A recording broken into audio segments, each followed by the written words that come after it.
ফিরে পাক। ৭১-এ যারা শহীদ হয়েছেন, ২৪-এ যারা শহীদ হয়েছেন, তাদের রক্তের ঋণ শোধ করতে হলে প্রত্যাশিত বাংলাদেশ গড়ে তুলতে হবে।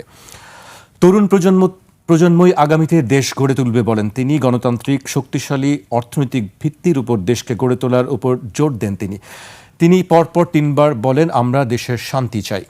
মার্টিন লুথার কিংয়ের আই হ্যাভ এ ড্রিম উক্তির উল্লেখ করে তারেক রহমান বলেন, আই হ্যাভ এ প্ল্যান।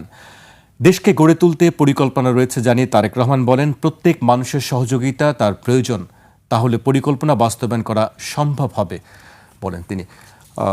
তুষার ভাই, আপনি তার এই বক্তব্যকে কিভাবে দেখেন? সংযত বক্তব্য ছিল। উনি যেটি করেছেন, অধিক আবেগে আক্রান্ত হন নাই, খুবই মেপে কথা বলেছেন, শব্দচয়ন করেছেন পলিটিক্যালি কারেক্ট, ফলে ভালো একটা বক্তৃতা হয়েছে। এই বক্তৃতায় আবেগ এবং উচ্ছ্বাসের চাইতে যুক্তির প্রাধান্য ছিল।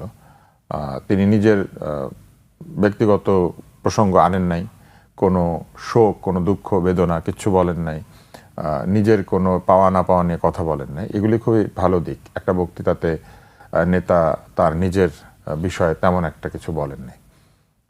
মানুষের আবেগ স্বাভাবিক, কেননা এত বছর পরে উনি বাংলাদেশে ফিরেছেন এবং এই মুহূর্তে বেগম জিয়া যেহেতু অসুস্থ, ফলে তিনি আসলে দলের কাণ্ডারি এবং তার সিদ্ধান্তই চূড়ান্ত সিদ্ধান্ত। দল তার অপেক্ষায় ছিল, বাংলাদেশের মানুষ যারা তার ভোটার তারা অপেক্ষায় ছিলেন, এমনকি তার প্রতিপক্ষ যারা তারা অপেক্ষায় ছিলেন এবং এখনও প্রতিপক্ষ তৎপর হয়ে থাকবেন যে তিনি কোথাও কিছু ভুল বলেন কিনা, কোথাও এমন কিছু বলেন কিনা যেটা নিয়ে সমালোচনা করা সম্ভব।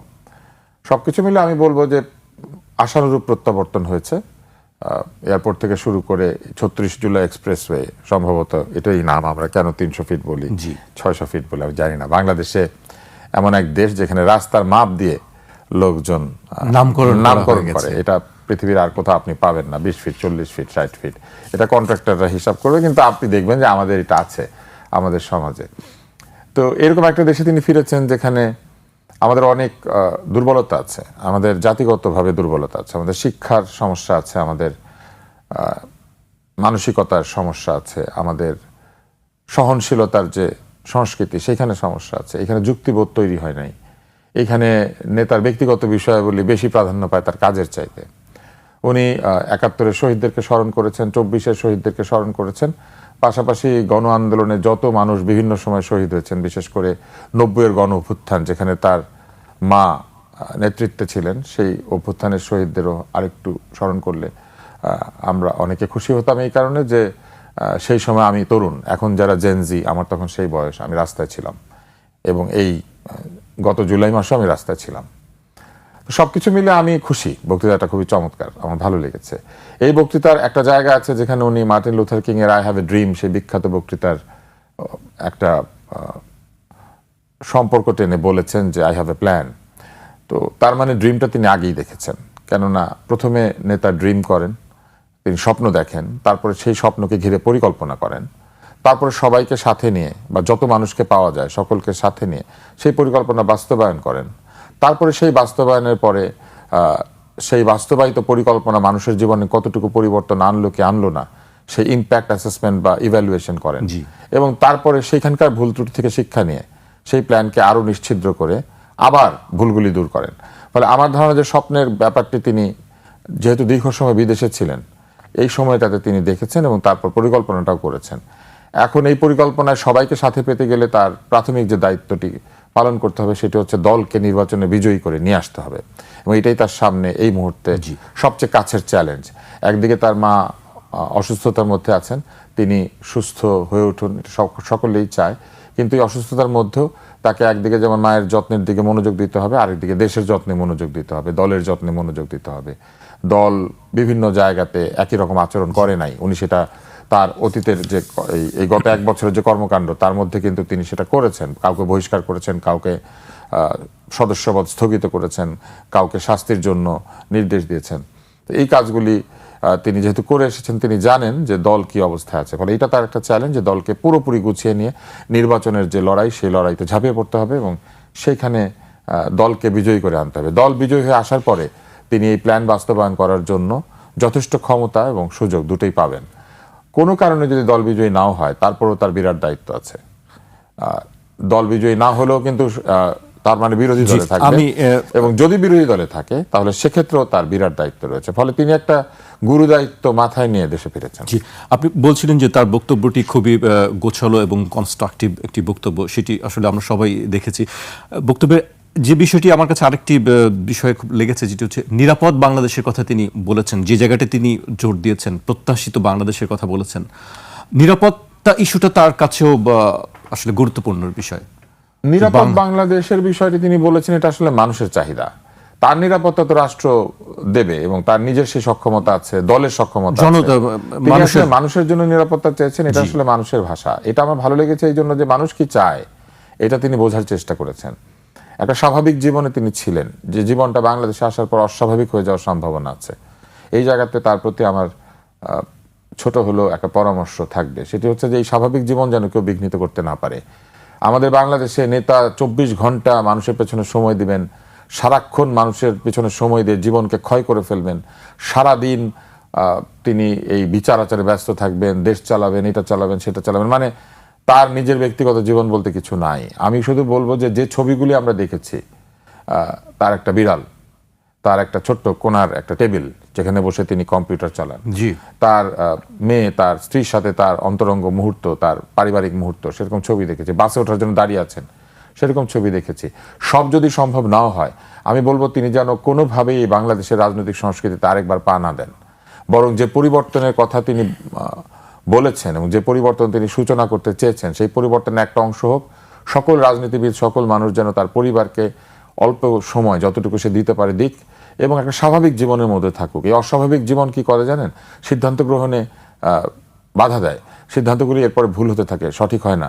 কারণ এত চাপের মধ্যে নিদ্রাহীন, আহারহীন, মানে একটা এমন অবস্থা, এই লোক আসছে, এই লোক যাচ্ছে, এই রাজনৈতিক সংস্কৃতি থেকে যেন দল এবং রাজনীতিবিদরা বেরিয়ে আসতে পারেন, এটা আমি তার কাছে একটা অনুরোধ করব। তাহলে আজকে তিনি যেই শান্ত সৌম্য মূর্তিতে যে বক্তৃতা দিয়েছেন, এই বক্তৃতা তিনি দিতে পারবেন না, কারণ তাকে এমনভাবে লোকজন বিরক্ত করবে, এমনভাবে তেল নিয়ে এসে হাজির হবে, মানে আক্ষরিক তেল না, আপনি বুঝতেই পারছেন, তোষামতকারীরা এমনভাবে এসে হাজির হবে যে তাকে স্বাভাবিক দায়িত্বগুলি পালন করতে দেবে না। বাংলাদেশের মানুষের একটা বিরাট সমস্যা। আমি আশা করব এইটাকে তিনি বন্ধ করতে পারবেন। এখন আপনি যেটা বলছিলেন যে নিরাপত্তা, উনি যেই স্বাভাবিক জীবনের মধ্যে ছিলেন বলে বাংলাদেশের মানুষের নিরাপত্তার অভাবটা তিনি বুঝতে পেরেছেন। বাংলাদেশের মানুষ সন্ধ্যা হলে পরে বাড়ির বাইরে যেতে ভয় পাচ্ছে, একটা দামি কিছু হাতে থাকলে সেটা নিয়ে কোথাও যেতে গেলে ভয় পাচ্ছে। বাংলাদেশের মানুষ একা কোথাও দাঁড়িয়ে থাকতে পারছে না, সাথে দু একজনকে নিয়ে দাঁড়াতে হচ্ছে। এবং আমাদের ফেসবুক, ইউটিউব, আপনি সবখানে দেখবেন সন্ত্রাসের যে ভয়াবহ চিত্র। আমি মনে করি যে এইখান থেকে মানুষকে উদ্ধার করে নিয়ে আসা খুবই জরুরি। এরকম অস্বাভাবিক পরিস্থিতিতে মানুষ ব্যবসা করতে পারে না, স্বাভাবিক যে কাজগুলি সেগুলি করতে পারে না, এবং অধিকাংশ মানুষ তার চাকরি করে না, সে তো অফিসে কাজ করে না, রাস্তায় কাজ করে বাংলাদেশের মানুষ। ফলে রাস্তা যদি নিরাপদ না হয়, বাড়ির বাইরের অংশটা যদি নিরাপদ না হয়, তাহলে মানুষের আয় ব্যয় সব কিছু ক্ষতিগ্রস্ত হয়। আমি আশা করব যে তিনি যে কথাটি বলেছেন এটা একদম ঠিক, যে মানুষের জন্য একটা নিরাপদ বাংলাদেশ চাই, মানুষ যেন মানুষকে ভয় না পায়, এরকম একটা বাংলাদেশ দরকার, এবং সেটা তিনি নিশ্চিত করবেন বলেছেন। এটা খুবই আশাব্যঞ্জক। জি, আরেকটি বিষয় আমি উল্লেখ করতে চাই, যেটি না করলেই নয়। আপনিও নিশ্চয়ই শুনেছেন তার বক্তব্য, আমিও শুনছিলাম যখন তিনি বলছিলেন যে বাংলাদেশের মানুষ কথা বলার অধিকার ফিরে পেতে চায়। আপনি নিশ্চয়ই মনে আছে 21শে টেলিভিশনে তার লাইভ সম্প্রচারের কারণে, তার বক্তৃতা সম্প্রচারের কারণে একসময় 21শে টেলিভিশনের উপর খড়গ নেমে আসে এবং 21 টেলিভিশনের মাননীয় চেয়ারম্যান তাকে জেলে পর্যন্ত যেতে হয়েছিল। সেই জায়গা থেকে তিনি বলছেন যে আসলে বাংলাদেশের মানুষের কথা বলার অধিকার এর কথা তিনি আবারও বললেন। একসময় আমরা জানতাম যে একরকম নিষিদ্ধই ছিল, তার কথা বলারও জায়গা ছিল না, অধিকার ছিল না, বিশেষ করে গণমাধ্যমগুলোতে। আজকে আমরা সেই দৃশ্য, পুরো উল্টো দৃশ্য দেখলাম। আজকে দেশের গণমাধ্যমগুলো সারাদিনই লাইভ সম্প্রচার করেছে, কাভারেজ দিয়েছেন। আপনি এই বিষয়গুলো কিভাবে দেখছেন? গণমাধ্যমের স্বাধীনতা, 21শে টেলিভিশনের বিষয় নিয়ে আপনি যদি কিছু বলেন। বাংলাদেশে গণমাধ্যমের স্বাধীনতা নাই, এখনো নাই। স্বাধীনভাবে গণমাধ্যম যদি চলতো তাহলে আপনি দেখতেন যে আমেরিকার মতো যদি হতো, কিংবা ইউকের মতো, তাহলে আপনি দেখতেন যে ফক্স নিউজ একরকম নিউজ করছে, সিএনএন আরেক রকম নিউজ করছে, সিবিএস এক রকমের নিউজ করছে, এনবিসি আরেক ধরনের নিউজ করছে। কিন্তু বাংলাদেশের স্বাধীনতা নাই, এটার প্রমাণ হচ্ছে আপনি দেখবেন সব ঢোল একই দিকে বাড়ি হচ্ছে। এবং এটাই প্রমাণ করে যে বাংলাদেশে গণমাধ্যমের কোনো স্বাধীনতা নাই, এখনো নাই। তবে যে বিষয়টি তিনি বলেছেন এটা খুবই আশাব্যঞ্জক, যে কথা বলার স্বাধীনতা মানুষ পাবে। কথা বলার স্বাধীনতা কে দিতে পারে? কথা বলার স্বাধীনতা দিতে পারে একজন আত্মবিশ্বাসী গণতান্ত্রিক শাসক। তিনি যদি বিশ্বাস করেন, একজন ব্যক্তি যদি বিশ্বাস করেন তিনি সঠিক পথে আছেন, ঠিক কাজটি করছেন, তাহলে কথা বলার স্বাধীনতা তিনি এই জন্য দেন যে প্রকৃত সমালোচকদের সমালোচনা থেকে তিনি তার ছোটখাটো ভুলগুলিকে দূর করতে পারেন, অথবা তিনি যদি কোনো বড় ভুলের দিকে এগোতে থাকেন সমালোচকদের কথা শুনে তিনি নিজেকে ঠিক করতে পারেন। ফলে গণতান্ত্রিক শাসক জনগণের কথাকে ভয় পায় না। কিন্তু অগণতান্ত্রিক শাসক যত অগণতান্ত্রিক হবে ততই জনগণের মুখ সে বন্ধ করার চেষ্টা করবে, কারণ সে তো জানে সে অন্যায় করছে এবং সে অন্যায়ের কথা কেউ মুখ ফুটে বলে ফেলবে সেটা তো সে চায় না। সেই কারণে দেশ যত গণতান্ত্রিক হবে মানুষ কথা বলার স্বাধীনতা এমনিতেই ফেরত পাবে। শাসক যত গণতান্ত্রিক মানুষের কথা বলার অধিকার তত বেশি। কিন্তু একটা সমস্যা আছে, কথা বলতে দিলে কিছু লোক আবার এমনভাবে কথা বলেন যেগুলি মানুষের শান্তি বিঘ্নিত করে, মানুষকে আক্রান্ত করে। একে অন্যকে হামলা চালানোর উদ্দেশ্য নিয়ে যদি কেউ কথা বলে, একে ধরো, তাকে মারো, তাকে ঠেকাও, তাকে বন্দি করো, তাকে সরিয়ে দাও, তাকে দেখানো যাবে না, এই ধরনের আদেশ নির্দেশ উপদেশ যারা দেন, এই লোকগুলি কিন্তু কথা বলার অধিকারকেই বন্ধ করতে চাইছেন। ফলে কথা বলার বন্ধ করার পক্ষে যেন কেউ কথা বলতে না পারে, এটাও তাকে নিশ্চিত করতে হবে। কথা সকলেই বলবে, কিন্তু কেউ যদি এসে বলে অমুককে কথা বলতে দেওয়া যাবে না, তার কথাটা বন্ধ করতে হবে। এইটাই হচ্ছে গণতন্ত্র। গণতন্ত্র হচ্ছে এমন একটা শাসন ব্যবস্থা, যে ব্যবস্থা আপনি কথা বলবেন এবং আমি কথা বলবো, একে অন্যের কথা বলার অধিকারকে আমরা সংরক্ষণ করব। কিন্তু আমি যদি বলি জাকির কালকে কথা বলতে পারবে না, জাকির মুখ নিষিদ্ধ করা হলো, তাহলে আমাকে নিষিদ্ধ করতে হবে। যে অন্যকে নিষিদ্ধ করতে চায়, যে অন্যের মুখ বন্ধ করতে চায়, তাকে নিষিদ্ধ করলে কেবল কথা বলার অধিকারকে ঠিক রাখা সম্ভব। ফলে আমি আশা করব যে যারা কথা বলার অধিকার কেড়ে নিতে চায়, যারা জোরপূর্বক ভয়ভীতি প্রদর্শন করে, নানান রকম হুমকি দিয়ে কিংবা গায়ের জোর খাটিয়ে যারা অন্যের কথা বলার অধিকারকে কেড়ে নিতে চায়, তিনি তাদের বিপক্ষে দাঁড়াবেন। তিনি নিজে কথা বলবেন, অন্যকে কথা বলতে দিবেন। ফলে এই জায়গাটাও খুবই আশাব্যঞ্জক যে তিনি বলেছেন যে মানুষ কথা বলার অধিকার চায়। মানুষ শুধু কথা বলার অধিকার চায় না, মানুষ আসলে সকল অধিকার চায়। তার মধ্যে কথা বলার অধিকারটা হচ্ছে সবচেয়ে সহজ। আপনি জানলেও কথা বলতে পারবেন, না জানলেও কথা বলতে পারবেন। ফলে এই সহজ অধিকারটা যেন মানুষ পায়। ভুল বললে কেউ তাকে ঠিক করে দিবে। জি, আরেকটি বিষয় উল্লেখ করতে চাই। তরুণ প্রজন্মের কে নিয়ে তিনি কথা বলেছেন। তিনি তরুণ প্রজন্মের কে নিয়ে স্বপ্ন দেখতে চান, সবাইকে নিয়ে এক বাংলাদেশ গড়তে চান। সে বিষয়ে আপনি আসলে কি বলবেন? তরুণদেরকে নিয়ে কথা না বলে কোনো উপায় নাই। বাংলাদেশের জনসংখ্যা এমনভাবে বেড়েছে যে একটা দেশে প্রচুর তরুণ, এত তরুণ, এটা দুটি জিনিস নির্দেশ করে। একটা হচ্ছে আমাদের জন্ম নিয়ন্ত্রণ ব্যবস্থা ব্যর্থ হয়েছে, এত তরুণ জন্ম নেওয়ার কথা ছিল না। আসলে বিগত সরকারগুলি বিদেশে লোক পাঠাবেন, রেমিটেন্স আনবেন, এইসব কথা চিন্তা করে জনসংখ্যা নিয়ন্ত্রণের দিকে কোনো মনোযোগ দেন নাই। ফলে তরুণদেরকে একদিকে যেমন তাদের তারুণ্যের বিষয়টিকে কাজে লাগিয়ে দেশকে এগিয়ে নিয়ে যাওয়ার কথা বলতে হবে, তাদেরকে এই কথাও বলতে হবে যে পয়দা কম করো, এটাও বলতে হবে। কারণ এইভাবে বাংলাদেশের জনসংখ্যা বাড়লে পরে বাংলাদেশের কোনো উন্নতি, কোনো উন্নয়ন, কোনো কিছুকে টিকিয়ে রাখা সম্ভব হবে না। আপনি কত খাদ্য উৎপাদন করবেন, এটা একটা শেষ জায়গা আছে। আপনি কত পোশাক উৎপাদন করবেন, এটার একটা শেষ জায়গা আছে। আপনি কত মাছ, কত ডিম আপনি উৎপাদন করবেন, এটার একটা সীমানা আছে। একটা দেশ ভরে তো আপনি মুরগির খামার করতে পারবেন না। একটা সারা দেশ ভরে তো আপনি ব্ল্যাক বেঙ্গল গোট আপনি চাষ করতে পারবেন না। সারা দেশে আপনি ধান ফলাবেন না পেঁয়াজ ফলাবেন। আমার দেশের মাটি তো কম অন্য দেশের চাইতে, যতই উর্বরা হোক। ফলে আমাদের যে কোনো মূল্যে জনসংখ্যা নিয়ন্ত্রণ করতে হবে, এটা খুবই জরুরি। এখন তরুণদের নিয়ে যখন কথা বলার কথা এসেছে, এই তরুণদেরকে প্রোডাক্টিভ করতে গেলে এই তরুণদের জন্য বেশ কিছু ব্যবস্থা করতে হবে। একটা হচ্ছে তাদের চাকরির ব্যবস্থা করতে হবে, তার মানে বিনিয়োগ লাগবে। আমাদের অর্থনৈতিক ব্যবস্থায় চাকরি তৈরির জন্য প্রকৃত বিনিয়োগ প্রয়োজন একদিকে, যেমন আরেকদিকে উদ্যোক্তাও প্রয়োজন। কিছু তরুণ উদ্যোক্তা হবেন, সকলে হবেন না। এই যে মানুষকে খুশি করার জন্য সকলে বলে না চাকরি দিও, চাকরি নিও না, চাকরি দাও। সবাই সবাইকে চাকরি দিলে পরে চাকরি করবে কে, তাই না? আপনার চাকরি আমি করবো না, আমার চাকরি আপনি করবেন। ফলে এই সব অদ্ভুত কথাবার্তা থেকে আমাদের বাংলাদেশকে বের করে নিয়ে আসতে হবে। অধিকাংশ লোক চাকরি করবে, কিছু লোক উদ্যোক্তা হবে। সব লোক যেমন বিজ্ঞানী হয় না, সব লোক উদ্যোক্তা হয় না। তাহলে পৃথিবী জেফ বেজোস দিয়ে ভরে যেত, পৃথিবী মাইক্রোসফটে বিল গেটস দিয়ে ভরে যেত, ইলন মাস্ক দিয়ে ভরে যেত, রতন টাটা দিয়ে ভারত ভরে যেত, আম্বানি আদানি দিয়ে ভারত ভর্তি হয়ে যেত। তাই হয়? পৃথিবীর কোথাও আছে বাওয়ানি আদমজি দিয়ে পাকিস্তান ভর্তি হয়ে যেত? তাই না? এটা হয় না। আমরা এই জন্য আমাদের প্রকৃত উদ্যোক্তাদের পেছনে দাঁড়াতে হবে, পুরো অর্থনীতিকে ঢেলে সাজাতে হবে। ফলে তিনি যেটা বলেছেন, তরুণদেরকে সাথে নিয়ে তিনি কাজ করতে চান। আমার ধারণা তার যে রাজনৈতিক পরিকল্পনা আছে সেটা তিনি বেশ কিছুদিন আগেই প্রকাশ করেছেন। বিএনপির এক ধরনের প্রতিশ্রুতি এসেছে, সেখানে প্রচুর চাকরির কথা আছে, আপনি দেখবেন। আমার ধারণা এই চাকরিগুলি যদি তিনি নিশ্চিত করতে পারেন, তরুণদের কাজ আসবে, কাজ আসলে তরুণরা আয় ব্যয় করবে, তরুণরা সংসার কি বুঝতে পারবে, জীবন কি বুঝতে পারবে। এখনো কিন্তু যে তরুণরা রাস্তায় আছে তারা জীবন কি এটা এখনো বোঝে না। এখনো বাড়িতে গেলে অনেকেই পিতার আয়ে সকালের নাস্তা দুপুরে ভাতটা হয়, নিজের আয়ে সকালের নাস্তা দুপুরে ভাত খেলে বুঝতে পারবে ফুলকপির দাম বাড়লে কি হয়, ডিমের দাম বাড়লে কি হয়। ফলে ওই জায়গাতে যদি তিনি তরুণদেরকে নিয়ে যেতে পারেন, আমি বলবো এটা বাংলাদেশের জন্য একটা বিরাট উপকার হবে। জি, আরেকটি বিষয় আসতে চাই। আমরা দেখেছি যে তারেক রহমানকে এই মধ্যে সব রাজনৈতিক দলের পক্ষ থেকে, সরকারের পক্ষ থেকেও তার এই প্রত্যাবর্তনকে স্বাগত জানানো হয়েছে এবং আমরা দেখেছি প্রধান উপদেষ্টার প্রেস সচিব তিনি বলেছেন যে একটি রাজনৈতিক শূন্যতা পূরণ হয়েছে। আপনার কাছে আমি জানতে চাই যে আগামী দিনগুলোতে আসলে রাজনৈতিক ক্ষেত্রে তার প্রধান চ্যালেঞ্জগুলো কি কি হতে পারে? রাজনীতির ক্ষেত্রে তার অনেকগুলো চ্যালেঞ্জ আছে। প্রথম অবস্থায় তার নিজের দলকে আরো সুসংগঠিত করা।